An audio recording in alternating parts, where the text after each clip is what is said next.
찬송가 453장입니다.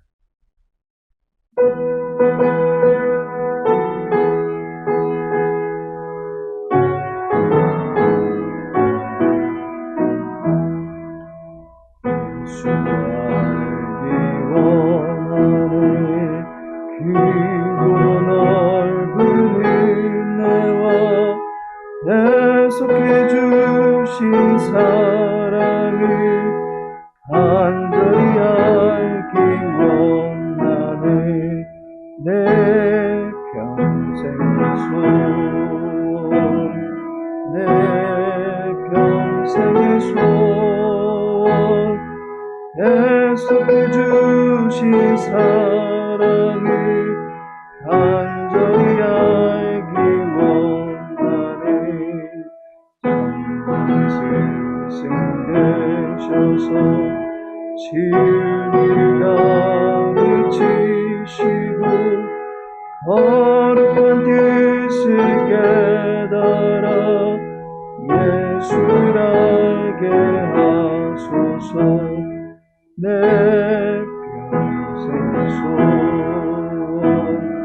내 평생의 소원 계속해 주신 사랑을 간절히 알기 원하네 감화받아서 하나님 말씀 배우니 그 말씀 한 절 한 절이 내 맘에 겨운되도다 내 평생의 소원 내 평생의 소원 계속해 주신 사랑을 간절히 알기 원하네 예수가 계신 보좌는 영광에 불려 있도다 평화의 왕이 오시니 그 나라 왕성하도다 내 평생의 소원 내 평생의 소원 계속해 주신 사랑을 간절히 알기 원하네. 사사기 8장입니다.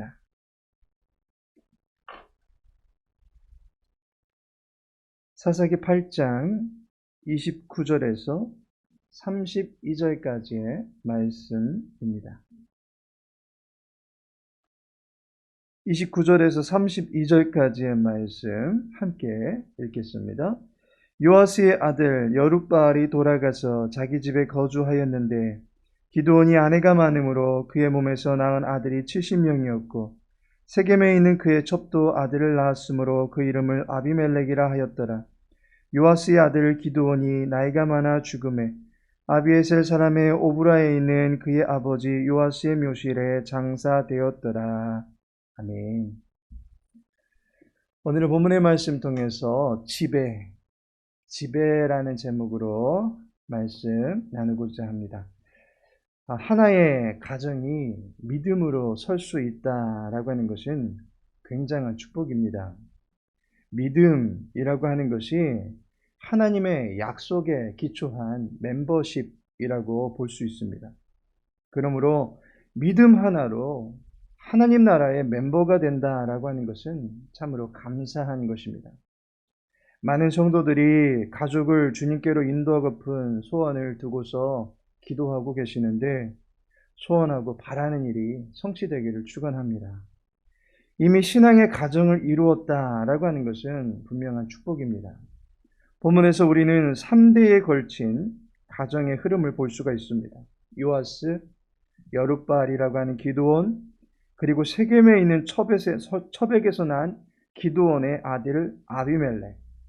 그런데 3대로 이어지고 있는 가문의 믿음의 기강이 점점 무너져 내리고 있는 것을 보게 됩니다. 이 시간에는 각 세대에 따른 가정의 분위기를 살펴보고자 합니다. 먼저 요아스에서 기드온으로 이어지는 가정의 분위기를 보면 신앙적이다라고 말할 수 있습니다. 본문에서 기드온을 소개하기를 요아스의 아들 여룻바알이라고 이야기하고 있습니다. 여룻바알이라고 하는 이 이름은 기드온이 바알의 단을 헐고 그 상을 회파해버린 사건 때문에 붙여진 이름입니다. 바알을 섬기고 있던 사람들은 기드온이 바알의 산당을 능멸했다고 그를 죽이려고 사기가 등등해질 때에 기드온의 아버지였던 요아스가 너희가 기드온을 죽이려 하지 말라. 너희가 섬기는 바알이 참신이라면 그 신이 기드온을 죽이지 않겠느냐. 모든 심판은 바알에게 맡겨라 라고 합니다.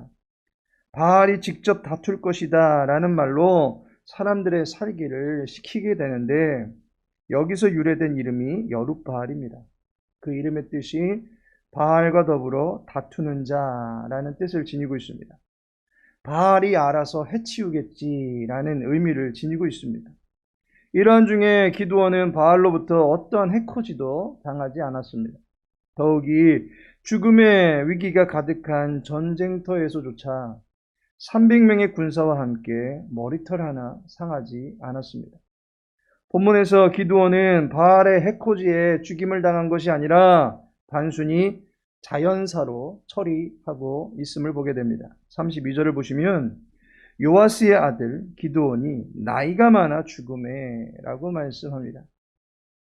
기드온은 바알의 심판에 의해서 죽임을 당한 것이 아니라 그저 나이가 많아 몸의 기력이 쇠한 나머지 죽음을 맞게 되었다라는 것입니다. 기드온의 아버지인 요아스의 지혜로운 처신과 일평생 여호와 하나님의 말씀에 의지하여 살아온 기드온의 모습을 보면 요아스에서 기드온으로 넘어가는 이 과정은 참으로 신실한 믿음의 과정을 일구었다라고 볼 수가 있는 것입니다. 다음으로 기드온에서 아비멜렉으로 넘어가는 가정의 분위기를 보면 예사롭지 않습니다. 신앙이 파기되어 버린 듯한 가정으로 변질되어 있습니다. 아내를 통해서 얻은 자식들이 70명, 그것도 아들만 그렇다는 것입니다. 여기에 계수되지 않은 딸까지 생각해 볼 때에 기드온은 많은 자식을 거느렸던 것입니다. 자연히 많은 자식들을 낳게 된 많은 아내가 있었습니다. 본문 30절에 보니 기드온이 아내가 많음으로 라고 밝히고 있습니다. 게다가 기드온은 아내뿐만 아니라 첩도 두었습니다. 아내들 간에는 서열이 있습니다. 그래서 첫째, 둘째, 셋째 부인이라고 하는 서열을 매기게 되지만 첩은 서열이 없습니다. 그저 무작위로 만들 수 있습니다. 함께 거하지는 못하지만 그저 하룻밤 정도 눈이 맞아서 정을 통하고 난 뒤에 갖게 되는 관계가 첩이다라고 볼 수 있습니다. 이를 뒷받침이라도 해주듯이 기드온이 거하는 오브라와 첩이 있던 세겜은 약 50km 정도 떨어져 있습니다. 교통수단이 변변치 않은 옛날에 이 거리를 그렇게 쉽게 오갈 수 있는 거리도 아니고 기드온이 첩을 보러 가려고 굳이 애쓰지 않아도 이미 그의 곁에는 수많은 아내들이 있기 때문에 그저 기드온과 한 번 정도 맺은 연정으로 인해서 출생한 아들이 아비멜렉이었다라고 볼 수 있을 것입니다. 그런데 아비멜렉의 때에 하나님의 말씀에 기초한 약속들이 깨지기 시작합니다. 이미 기드온은 이스라엘을 향해서 약속한 사항이 있었습니다. 사사기 8장 23절에 보면 기드온이 그들에게 이르되 내가 너희를 다스리지 아니하겠고 나의 아들도 너희를 다스리지 아니할 것이요 여호와께서 너희를 다스리시리라 하니라라고 말씀하고 있습니다. 그런데 세겜에 있는 아비멜렉이라고 하는 이 첩의 아들이 아버지의 약속을 파기하고 다음과 같은 야망을 갖고 있습니다. 사사기 9장 2절에 보니까 청하노니 너희는 세겜의 모든 사람들의 귀에 말하라. 여룻바알의 아들 70명이 다 너희를 다스림과 한 사람이 너희를 다스림이 어느 것이 너희에게 나으냐. 또 나는 너희와 고륙임을 기억하라 하니 라고 말씀하고 있습니다. 오직 여호와께서 다스리시리라고 하는 기드온의 약속이 있었지만 아비멜렉은 자신의 아버지가 선포해 놓은 이 약속을 갈아엎고 자신이 왕으로 등극하려고 하는 야망을 가지고 있었습니다. 여기서 이스라엘을 향한 기드온의 언약이 파기되어지고 있는 것을 보게 됩니다. 여호와의 주권을 인정하던 신앙이 무너지고 있는 것을 보게 됩니다. 여호와께서 다스리실 것이다 라고 하는 신앙의 고백을 뒤바꾸어서 70명보다는 한 사람이 다스리는 것이 낫다라고 은근히 권력에 대한 야망을 드러내고 있습니다. 결국 기드온에서 아비멜렉으로 이어지는 가정의 역사가 불신앙으로 변질되어 버리고 이 불신앙은 훗날에 이 가정에 피바람을 불러일으키는 끔찍한 역사를 초래하게 됩니다. 하나님께서 사랑하시는 성도 여러분, 우리의 가정 모두 평안하기를 원합니다. 그리고 행복하기를 원합니다. 무엇보다도 하나님에 대한 믿음으로 굳게 서 있기를 원합니다. 이러한 바람은 가정의 1세대에서 뿐만이 아니라 자식의 자식, 손자의 손자로 그 대가 거듭될수록 변함없이 이어지기를 소망합니다. 그렇지만 요아스에서 기드온, 그리고 기드온에서 아비멜렉으로 이어지는 한 가정의 역사 안에 신앙이 점차 무너져 내리고 있는 모습을 보게 됨을 통해서 우리는 이를 교훈 삼아서 우리의 가정이 믿음으로 지속적인 대를 이어가기 위해서는 어떻게 해야 될 것인지를 곰곰이 묵상해야 될 필요성이 있습니다. 믿음의 가정을 이뤄가기 위해서 우리가 해야 할 일이 있는 것입니다. 바로 우리의 다음 세대를 신앙으로 양육할 수 있어야 하는 것입니다. 기드온의 자식이었던 아비멜렉이라고 하는 이 이름의 뜻이 무엇이었습니까? 나의 아버지는 왕이시다 라는 뜻입니다. 그런데 아비멜렉은 기드온의 보살핌을 받을 수 없는 너무나도 멀리 있는 곳에 떨어져 있던 아들이었습니다. 게다가 아버지의 사랑을 덜 받을 수밖에 없는 첩의 아들이었습니다. 그런 그가 결국 생각한 것이라고는 자신의 이름이 말해주듯이 자기 아버지가 왕이니까 그 왕위를 자기가 계승해야지라는 지극히 땅의 것에 초점을 맞춘 데서 온 야욕을 가졌던 것입니다. 나의 아버지를 여호와 하나님으로만 알고 있었어도 아비멜렉은 그 이름만큼 존귀하게 기드온의 가문을 신앙 안에서 세워갔을 텐데 그만 땅의 아버지를 왕으로 여긴 나머지 그 왕위를 갖고자 다른 기드온의 아들들을 살해해버리는 무자비한 만행을 저질렀던 것을 보게 됩니다. 우리의 자녀들이 신앙의 눈을 갖출 수 있게 해주어야 합니다. 자녀들이 땅의 것에 관심이 쏠리는 것이 아니라 하늘의 것을 바라볼 수 있는 사람이 되도록 신앙으로 양육해야만 합니다. 그러할 때 우리의 가정이 대가 거듭될수록 신앙 안에서 든든히 서갈 수 있게 되는 것입니다.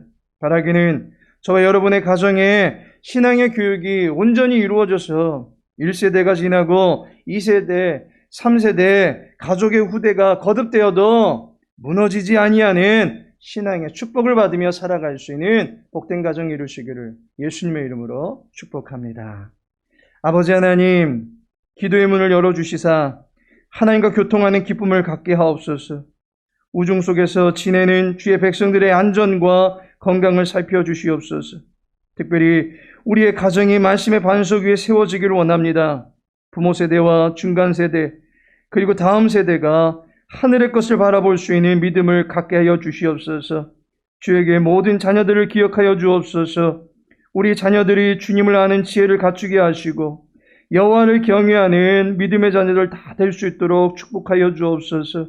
모든 교사분들의 정성 어린 수고 가운데 한 영혼이 하나님 앞에 다니엘과 같이 요셉같이 에스더와 같이 세워지는 역사가 나타나게 하시고 이 세대를 살려나가는 하나님의 사람들 다 될 수 있도록 축복하여 주옵소서. 주의 교회 모든 세대를 돌보아 주시고 연약한 육신 위에 강건함을 주시고 미약한 심령 속에 담대함과 소망이 넘쳐날 수 있도록 은혜 베풀어 주시옵소서. 오늘 한날의 모든 삶을 주께 의탁하오며 예수님의 이름으로 기도합니다. 아멘.